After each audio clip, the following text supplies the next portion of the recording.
الحمد لله نحمده ونستعينه ونستغفره ونؤمن به ونتوكل عليه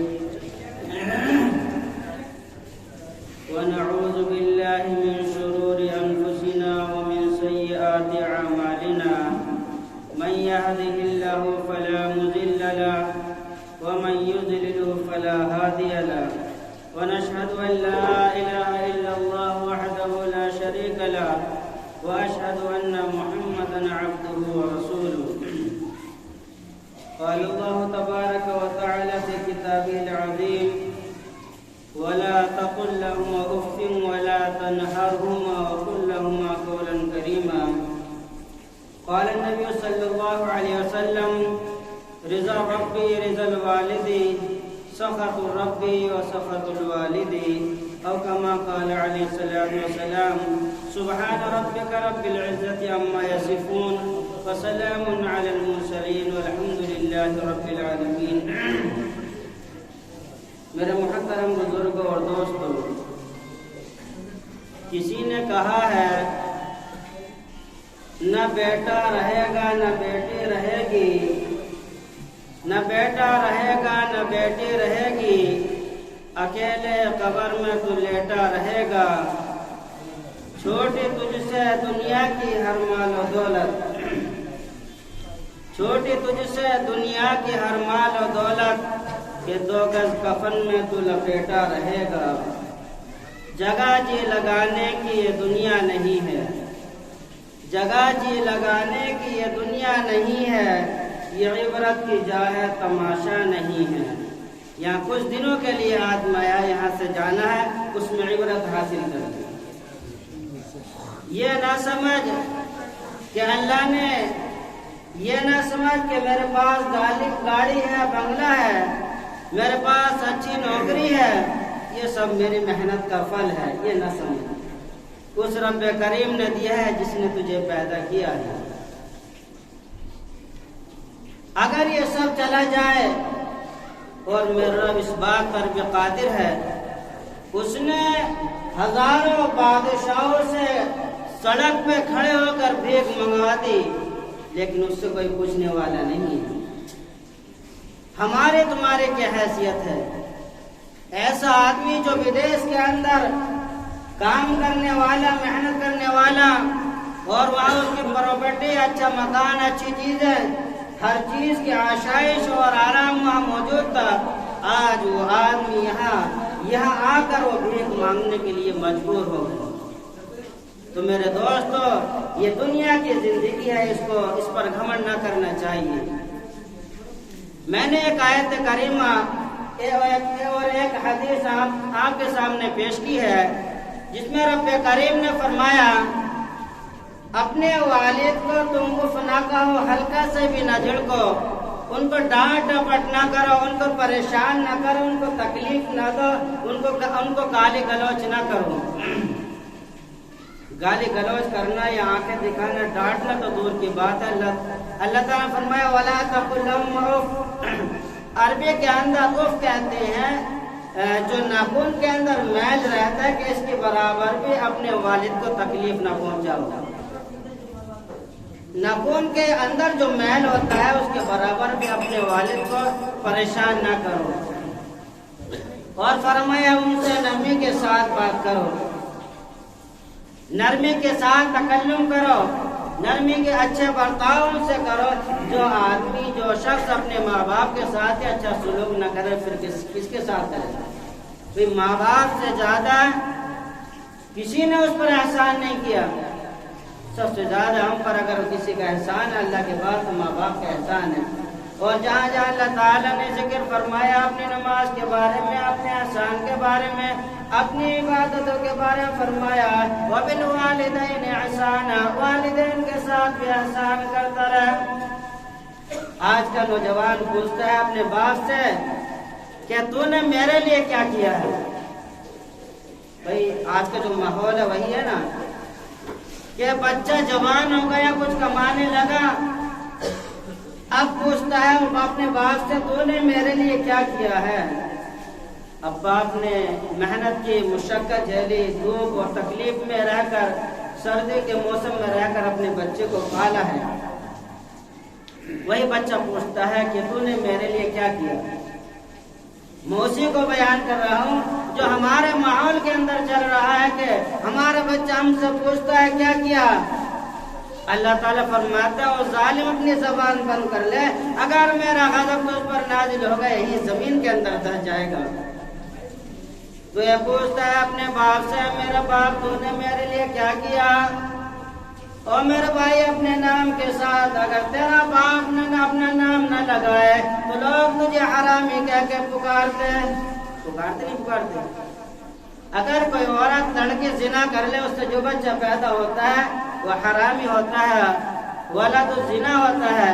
سب سے بڑا کام یہ کیا تیرے باپ نے اپنا نام کا لیبل تیرے ساتھ لگا دیا، سب سے بڑا احسان یہ کیا ہے۔ آج تو یہ کہتا ہے کہ میرا باپ نے میرے لیے کیا کیا؟ اگر تیرا باپ اپنے نام کا لیبل ہٹا لے تو لوگ تجھ کو ولد زنا کہیں گے، حرامی کہیں گے، جس راستے سے گزر جائے گا دیکھو حرامی جا رہا ہے۔ سب سے بڑا احسان یہ کیا ہے جس کی آج ہم کوئی قدر نہیں کرتے۔ ایک مرتبہ راستے پر ایک بوڑھی عورت، ایک بوڑھا مرد، بوڑھا آدمی بیٹھا ہوا تھا۔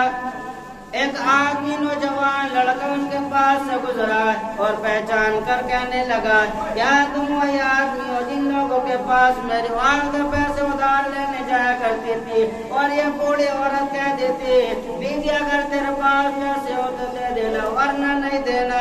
آج حالت یہ سڑک کے کنارے بیٹھے ہوئے ہیں اور کپڑوں پر گندگی لگی ہوئی ہے، کپڑوں پر سبزی لگی ہوئی ہے، پیروں کے اندر چپل بھی موجود نہیں۔ اس بوڑھے آدمی کی طرف مخاطب ہو کر کہنے لگا، تم وہی شخص جب راستے سے گزرا کرتے تمہارے کپڑوں سے عطر کی خوشبو آیا کرتی تھی؟ تو کہنے لگے ہاں ہم وہی ہیں۔ تو جوان نے پوچھا تمہارے پاس کپڑے دھونے کے لیے کوئی آدمی نہیں ہے، تمہارے پاس بیٹے نہیں ہے، تمہارے اولاد نہیں ہے؟ تو بوڑھے کہنے لگے، آنسو بہانے لگے اور رہنے لگے، کہنے لگے ہمارے پاس سب کچھ موجود ہے، ہمارے پاس سب کچھ موجود ہے لیکن پھر بھی کچھ نہیں ہے، سب کچھ ہونے کے بعد پھر بھی کچھ نہیں ہے۔ اس بوڑھے شخص نے دو شعر کہے، میں وہ آپ کے سامنے کہہ رہا ہوں۔ اس بوڑھے شخص نے کہا، بیٹے لے گئی بہویں، بیٹیاں لے گئے، اور بھئی جب بیٹے کے گھر میں بہو آ جائے گا تو بہو کے ساتھ رہنے لگے، تو کیا کہا، بیٹے لے گئی بہویں اور دیے لے گئے، اور بوڑھا بوڑھی ایسے بیٹھے جیسے بیٹھے چور۔ اب تو اس کا کھانسنا بھی برا لگے گا، اس کا کمرے کے اندر آنا اور فرش کو گندا کرنا بھی برا لگے گا، چارپائی پر پڑے پڑے رہنا اور کھانسنا بھی اس کو برا لگے گا۔ اور اگر فین چل رہا ہو، بچے آ کر پوتے آ کر بند کر دیں گے، اس کی ہمت نہیں کہ دوبارہ چلا سکے۔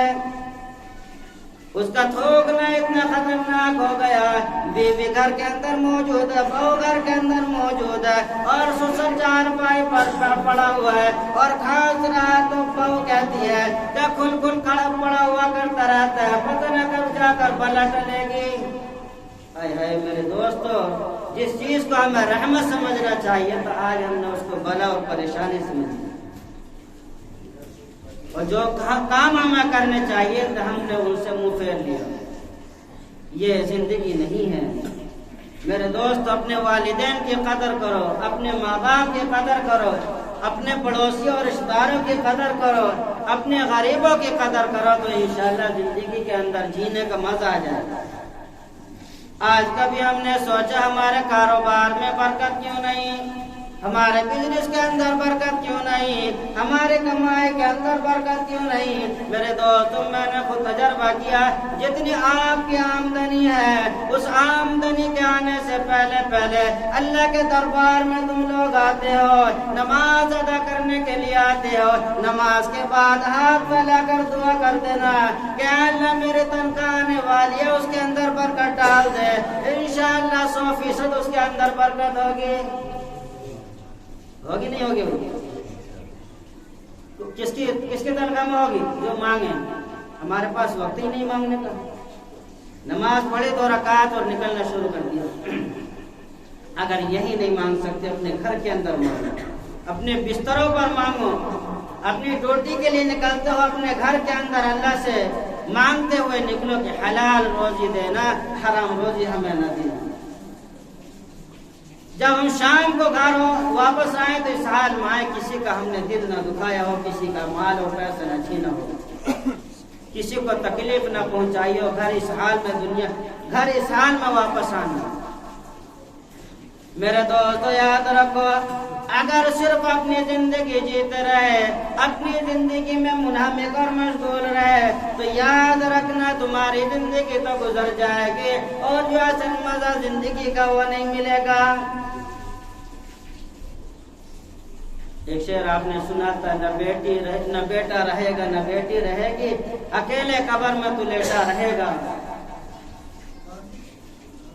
کہ چھوٹے تجھ سے دنیا کی مال و دولت، کہ 2 گز کفن میں تو لپیٹا رہے گا. جگہ جی لگانے کی یہ دنیا نہیں ہے، یہ عبرت کی جا ہے تماشا نہیں ہے. اگر کسی آدمی کا انتقال ہو جاتا ہے، اس کے رشتہ دار آس پاس پڑوس کے 4 پائے کے پاس آ کر رونے لگتے ہیں. کوئی ہاتھ ہلاتا ہے، کوئی پیر پکڑتا ہے، کوئی سر پکڑتا ہے، کوئی اس کے سینے پر اپنا سر رکھ کر رونے لگتا ہے. وہ اٹھنا چاہے تو اٹھ نہیں سکتا، تم اٹھانا چاہو تب بھی نہیں اٹھ سکتا. فرمایا کہ وہ عبرت حاصل کر لے جس طرح آج اس کی 4 پائے کے آس پاس میں سب محلے والے بھی رو رہے ہیں، ایک دن تو بھی پڑا ہوا ہوگا اور تیرے 4 پائے کے آس پاس تیرے رشتہ دار، تیرے پوتے دوتے اور تیرے نواسے تیرے بیٹیاں روئیں گی، لیکن اس وقت تو ہاتھ نہیں اٹھا سکتا. فرمایا کہ یہ عبرت کی جا ہے، کوئی تماشا نہیں ہے. آج ہم نے تماشا بنایا کہ آدمی 4 پائے پہ لیٹا ہوا انتقال ہو گیا. لوگ پوچھتے ہیں کہ کفن دفن کب ہوگا، مٹی کب دی جائے گی، دفن کس وقت رکھا ہے، ظہر میں یا عصر میں ہے. لوگ مشورہ کر رہے ہیں. یاد رکھنا کل تیرے بارے میں مشورہ کریں گے کب اس کو مٹی قبر کے اندر اتارنا ہے. کریں گے نہیں کریں گے؟ کوئی بھی ہمیشہ یہاں نہیں آیا، سب کو جانا ہے. اور کوئی آتا ہمیشہ تو ہم سے پہلے آ جاتا. کتنے بادشاہ، سکندر بادشاہ جس کے بارے میں آتا ہے کہ ساری دنیا کو فتح کرنے والا تھا، 70 سال کی عمر میں ساری دنیا کو اس نے فتح کر لیا. صرف 4 سال اس نے ساری دنیا پر حکومت کی اور مرنے کا وقت ہوا تو بڑے بڑے طبیبوں کو، ڈاکٹروں کو، حکیموں کو بلایا کہ میری زندگی تھوڑی بڑھ جائے، تھوڑی مجھے مہلت مل جائے. نہ تو کسی ڈاکٹر کے پاس، نہ کسی حکیم اور طبیب کے پاس اس کا علاج موت کا، کسی کے پاس نہیں. ساری دنیا کو فتح کرنے والا صرف 4 سال اس نے دنیا کے اندر اپنی فتحیابی کے نمونے دیکھے اور اس سے زیادہ نہیں دیکھ سکا. تم میرے دوست، ہم نے تو اپنے گھر کو بھی فتح نہیں کیا.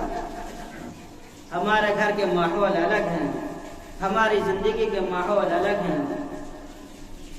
اگر ہمارے گھر کے ماحول میں آپ کو سنانے لگوں تو وقت بہت کم ہے. میں آپ کو صرف تھوڑی سی نظر ڈالتا ہوں اپنے ماحول کے اوپر، اپنے پڑوس کے اوپر. کل پرسوں ہمارے پاس فون آیا، میرے دوستو جو غریب عورتیں ہیں، بیوہ عورتیں ہیں، اگر آپ ان کے پاس نہیں جا سکتے تو اپنی بیوی کو بیٹھ کر ان کے غم اور دکھ کو سنیے. آپ کے کلیجہ چر جائے گا، اور جو غم کے اندر بیوہ عورتیں آج زندگی گزار رہی ہیں. ایک عورت کا فون آیا اس کے شوہر کا 4-5 سال پہلے انتقال ہو چکا تھا، 4-5 بچے اس کے گھر کے اندر ہیں، ایک گھر ہے 4-5 کمرے، اس کے دیور وغیرہ اس کے ساتھ سسر وغیرہ زندگی گزار رہے ہیں۔ اس کا دیور جو ہے وہ اپنے گھر کے پکانے کے اندر گوشت لے کر آتا ہے، بچے نے دیکھا گوشت آیا ہے، گھر کے اندر جب بنا ہے سب کے سامنے کھایا جاتا ہے، بچے ضد کرتے ہیں، دیکھتے ہیں، تو اس کے چھوٹے سے بچے نے کہا امی میرا گوشت کھانے کو دل کر رہا ہے، ان سے تھوڑا سا گوشت لے کر دے دے۔ میرے دوستو ذرا بتاؤ اپنے دل پر ہاتھ رکھ کر اس عورت کے دل پر کیا گزری ہوگی جس کا بچہ یہ کہے مجھے گوشت کھانے کو دل چاہتا ہے۔ اس عورت نے اپنے بچے کو سمجھایا اور کہا میرے پاس پیسے نہیں ہیں، میں ابھی گوشت منگا کر نہیں دے سکتی۔ اپنے اوپر کپڑا ڈال کر، آنکھوں پہ کپڑا ڈال کر کمرے کے اندر چلی گئی اور ایک کونے میں جا کر بیٹھ کر رونے لگی۔ آیا اللہ ایک ایسا وقت آ گیا، آج مسلمان تو دور کی بات اپنا گھر کا فرد بھی اپنے گھر کی طرف نہیں دیکھتا۔ اگر ایک کٹوری سبزی اس کے گھر میں اس کے گھر والے بھجوا دیتے تو بتاؤ کون سا نقصان ہو جاتا۔ اور میرے دوستو تمہارے گھروں کے اندر بھی، تمہارے رشتہ داروں کے اندر بھی، تمہارے پڑوس کے اندر بھی کوئی بیوہ عورت ہو، تم نہیں جا سکتے، نہیں جانا، لیکن اپنے گھر والے کو وہاں پہنچا دینا اور اس کے حالات پوچھنا۔ جب تمہاری زندگی کے اندر، تمہارے دل کے اندر کوئی جھٹکا لگے اور احساس واقعی میں اس کی مدد کرنا چاہیے تو سمجھ لینا تمہارے اندر ابھی ایمان باقی ہے، اور اگر یہ بھی احساس نہیں ہو تو پھر ایمان باقی نہیں رہا۔ کیا ہماری زندگی رہ گئی؟ ایک تو مسلمانوں کی غربت ہے، بے عزتی ہے، اور دوسری طرف چلتے ہیں آج ہمارے بھائی کے گھر کے اندر ہماری بھتیجی سے بیٹھی ہوئی ہے، نکاح سے بیٹھی ہوئی ہے، آج ہم بڑے بڑے پروگرام کر رہے ہیں اپنے بیٹے کی شادی کے اندر، تم 10 لاکھ روپے خرچ کرتے ہو اور تمہاری بہن تمہاری بیٹی سے بڑی ہے اور وہ گھر کے اندر بیٹھی ہوئی ہے، تجھے کس نے اجازت دی اپنی بہن کو چھوڑ کر اپنی بیٹی کی شادی کرے؟ کیا یہ حق نہیں ہے کہ پہلے بہن کا نکاح کر پھر اپنی بیٹی کا نکاح کر؟ کیا یہ حق نہیں ہے؟ حق کہاں چلا گیا؟ ہم نے حق کو پہچانا ہی نہیں۔ گرمی کا موسم ہے، اس نے اپنے لیے، اپنی بیوی کے لیے، اپنے کمرے کے لیے، اپنے بچوں کے لیے ایسی روم کے اندر ایسی لگا رکھا ہے، اور ماں باپ کا حال یہ ہے نیچے بیٹھک کے اندر ان کے اوپر پنکھا بھی کوئی نہیں، پنکھا بھی کوئی نہیں۔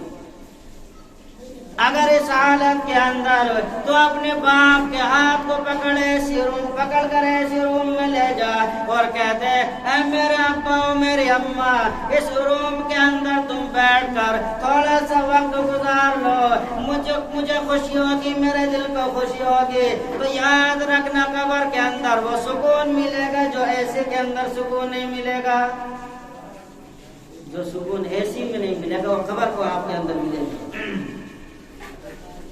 ایک شخص اولڈ ہوم کے اندر پڑا ہوا تھا، 25 سال سے زندگی وہیں گزار رہا تھا، جب مرنے کا وقت قریب آیا تو کہنے لگا میرے بیٹے سے بات کرا دو۔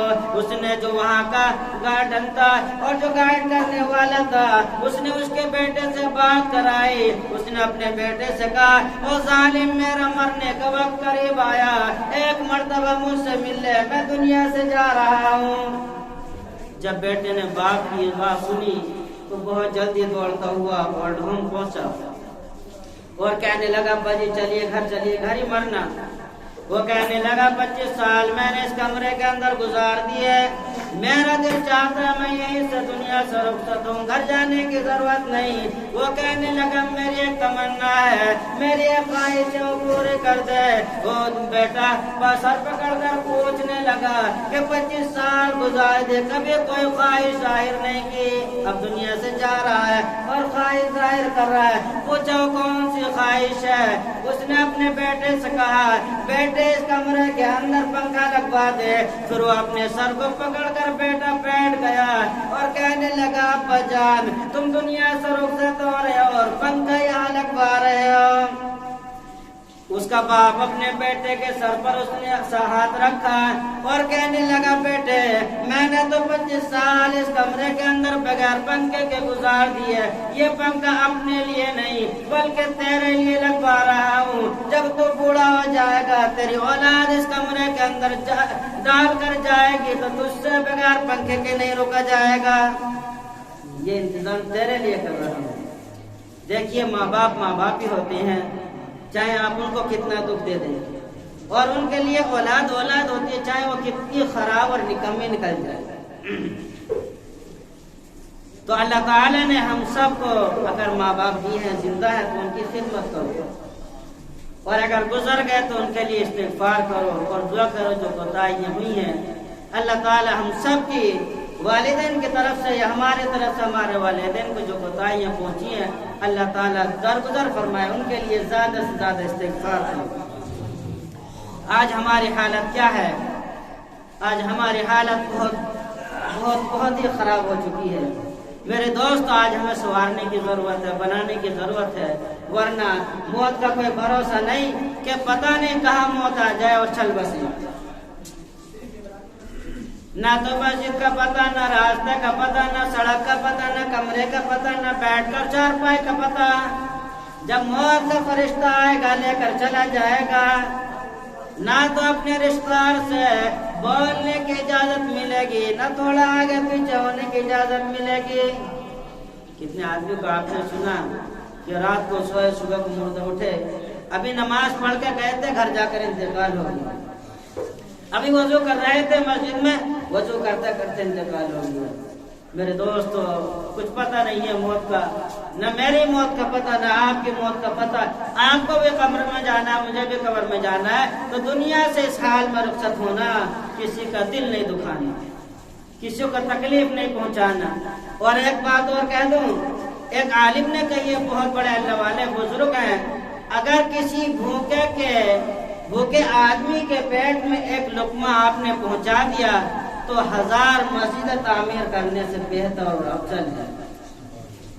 ایک لقمہ کسی غریب کے، بیوہ عورت کے، کسی بچے کے، کسی بھی بھوکے انسان کے پیٹ میں پہنچا دیا 1000 مسجدیں بنانے سے بہتر اور افضل ہے۔ کوئی کام جو ہے دکھاوے کے لیے نہ ہو، صرف اللہ کی رضا کے لیے ہو۔